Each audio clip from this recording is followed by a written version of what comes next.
Welcome to the deep dive. So you're starting a new web project. Yeah. Maybe a customer portal, an admin dashboard, could be an e-commerce site, or even, a big ERP system. Mm-hmm. And you're probably looking at all the tech choices out there, especially thinking about 2025, 2026, and feeling, well, maybe a bit overwhelmed. Oh, absolutely. It's a huge landscape.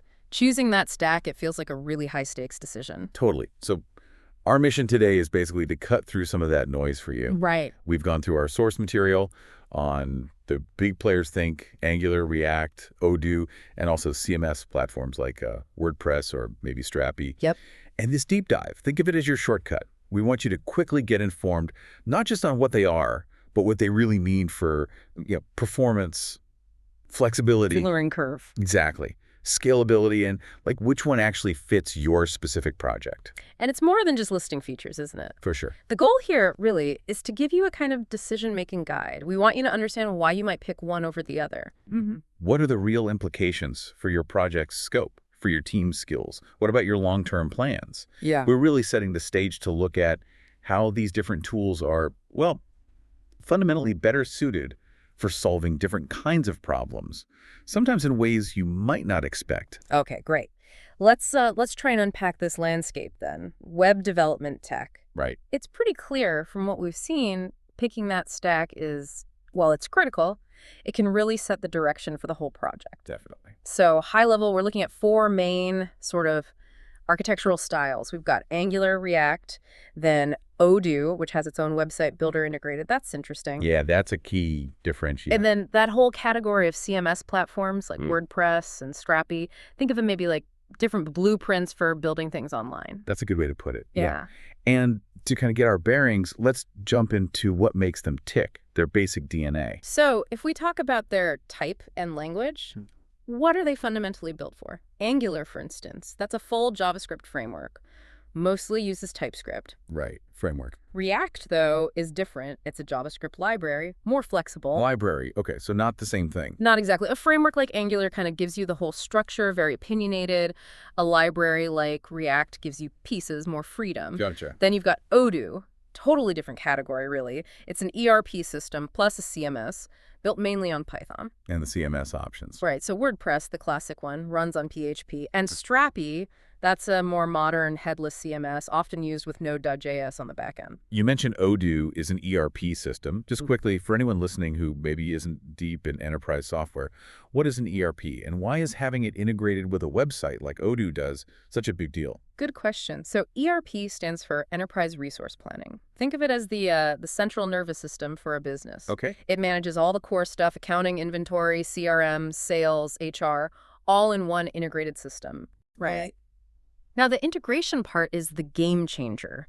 When your website or your online store is built into the ERP, it means a sale online instantly talks to your inventory count, updates your customer records, triggers the accounting entries, all in real time. So no more manual data entry between systems. Exactly. It eliminates errors, saves time. It creates this single source of truth across the whole business. Really powerful, especially for streamlining operations. That makes a lot of sense. Okay, Yeah. so back to those different architectures. What about the learning curve? Because that feels really important, especially if you're thinking about your team. Huge point. Yeah, and it's not always just steep or easy, is it? Right. So Angular, generally seen as steep. It's big, it's opinionated, lots of conventions to learn. React is usually called moderate. More flexible, but you still need solid JavaScript skills and you have to navigate its ecosystem. Okay. Now, the big contrast, especially if you need something fast, is Odoo's UI and the CMS platforms like WordPress or Strapi, they're generally rated easy. Easy for, like, content managers or non-devs. Exactly, for basic setup and content tasks. But there's nuance, like you said. Yeah. Well, if your team already knows TypeScript really well, Angular's steep curve might feel more like just adapting to its structure. Right. And React's moderate curve. That could feel steep if your team isn't comfortable with, say, functional programming ideas or managing all those dependencies. Interesting point. Okay, what about customization and performance. Right. So Angular and React, they usually give you high to very high customization. Same for performance, generally high to very high, because you have very fine-grained control over the front end. Makes sense. Odoo's customization is rated medium, performance moderate.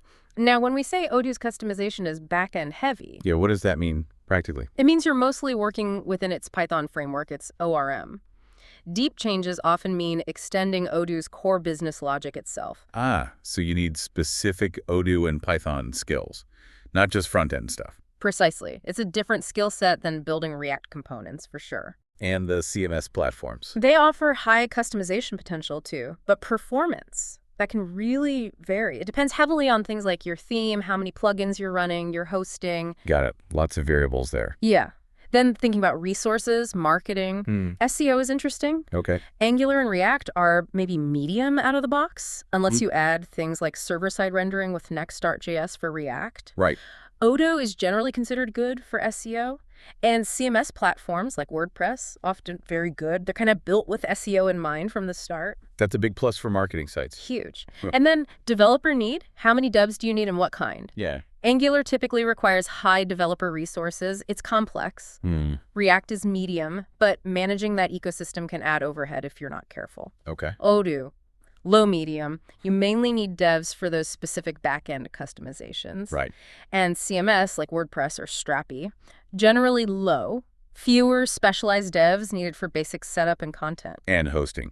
Quick overview. Sure. Angular, React, super flexible, host almost anywhere. Odoo gives you the choice. SaaS, they host it, or Nice. on-premise, you host it. Okay. And CMS platforms, pretty much any hosting works. Very flexible there, too. Oh, wow. Okay. That overview really helps kind of map things out. We've seen the map, but now I want to explore the terrain a bit more. Yeah, let's dive deeper. What are the real standout features, the pros and cons that define each of these? Okay, let's do it. First up, Angular. Think enterprise-grade choice. Right. Backed by Google. Exactly. It's a full framework, really robust. Best for those large-scale apps, complex enterprise dashboards, admin panels, internal tools. Because it provides structure. Precisely. It gives you a consistent, very opinionated structure. Now, that means it can be verbose, maybe slower for new devs to pick up. But, and this is a key insight, that very structure, especially with TypeScript enforcing types, can seriously reduce tech debt down the line. It helps standardize work across big teams, maybe better than React's flexibility sometimes allows without extra effort. Interesting trade-off. Yeah. And it has built-in security stuff, too, like protection against cross-site scripting, XSS. So use Angular when you need something really scalable, maintainable, and your team values structure and convention. Okay. Makes sense. Next, React, the front-end powerhouse. From Meta. Right. Yep. It's a lightweight library focused on building dynamic UIs. Its biggest strength, arguably, is its ecosystem. It's huge. Like Next.js Redux. Exactly. Tools like Next.js for server-side rendering, state management libraries like Redux or ZHOST, just tons of options. So best for SPAs, single-page applications, PWAs, progressive web apps, very interactive dashboards, anything really UI-heavy. And the downside, you mentioned boilerplate. Yeah, the boilerplate and dependency management pain point. It's real. While React gives you amazing control, setting it up and managing all the different parts, Webpack, Babel, state management, routing it, can add significant overhead and a learning curve, especially compared to a batteries-included framework like Angular. So you have to assemble your toolkit. You do. A really common stack you see is React plus Next.js, maybe Tailwind for styling, and Node.js on the back end. Okay. So choose React when you want those fast, super responsive interfaces, total control over how things render, or if you're maybe building micro front ends or integrating with lots of APIs. Got it. Okay, Odoo next. Seems quite different. Very different. Odoo, more than just a CMS. Right, the ERP thing. Exactly. It's an open source business suite, an all-in-one system. It literally includes modules for a website, e-commerce, CRM, inventory, accounting. The list goes on. Wow. So it's best for SMEs, small to medium enterprises who want that integrated ERP and website solution. All in one package. All in one. And beyond just convenience, a key thing for SMEs is how fast you can prototype complex business processes with it. How so? Because the website and e-commerce parts are natively connected to the core ERP functions, inventory, sales, whatever. You skip all the usual headaches of trying to glue separate systems together. Avoiding integration nightmares. Totally. The main drawback, Deep customization needs those specific Python and Odoo development skills. It's a niche expertise. Right. So use Odoo when you want your business apps and your website tightly integrated, especially if automating back office stuff alongside your web presence is a big goal. Makes perfect sense for certain businesses. Okay, lastly, the CMS options. Right. WordPress and Strapi, CMS simplicity. Two different flavors here. Yeah. WordPress is the classic, still huge. Ideal for marketing sites, blogs, simpler small business websites. Its massive library of themes and plugins makes it super easy to get something up quickly. The go-to for many. Definitely. Then Strapi is different. It's a modern headless CMS. Headless, meaning? Meaning it only handles the content management on the back end. It doesn't dictate how the front end looks. Ah, so you provide the head separately. Exactly. You pair it with a front end framework like React or Angular or Vue. You get a powerful content backend, but total freedom on how you build the user-facing side. Maximum flexibility there. Yeah. So you look at these CMS platforms, WordPress or Strapi, when you need really quick deployment with minimal coding. Or if it's mainly about content. Right. If the site is primarily content-driven, it needs strong SEO focus out of the gate, especially WordPress. Or if you need that extreme front-end flexibility you get with a headless setup like Strapi. Okay, that really clarifies the individual profiles. Super helpful. So now let's try and connect this back to the listener's project. For your specific goals, how do you actually pick one? Where do you start making that call? Okay, let's simplify it. We can use a kind of when to use what approach based on common project goals. Great. Goal. Build an admin dashboard or a complex internal tool. Angular or React? Recommended. Angular or React. They give you that control and scalability for complex UIs. Okay. Goal. A public website plus blog. Mostly content. Recommended. WordPress or Strapi. Quick deployment, great for content and SEO. Makes sense. Goal. Yeah. E-commerce that's deeply tied into business operations, inventory, accounting. Recommended. Odoo. That integrated ERP is the key differentiator there. Right. Goal. A completely custom web app, maybe a SaaS product, some specialized online tool. Recommended. React, probably paired with a headless CMS like Strapi. Gives you that UI flexibility and control. Okay. And what about internal business automation, but needing a web interface for it? Recommended. Odoo, maybe combined with Angular or React for specific front-end components if needed. A really strong integrated approach. So when it really boils down to it, making the choice between these, it comes back to a few core things for you, the listener, right? Exactly. 3 key things, really. First, your project's actual scope. How big, how complex? Yep. Second, your team. What skills do they already have? What are they comfortable with? Crucial point. And third, your long-term goals. Yeah. Where does this project need to go? How might it evolve? It's like picking the right tool for a specific job, isn't it? There's no single best tool, just the best one for that job. Perfectly put. And to make it even simpler, maybe think of it like this. Need speed, simplicity, focused on content. Lean towards a CMS like WordPress or Strapi. Right. Need ultimate flexibility, fine-grained UI control, building something highly custom. React or Angular are your go-tos. Right. Need everything integrated, business operations, website, e-commerce, all in one platform. Then Odoo is definitely worth exploring. Makes strategic sense. And there we have it.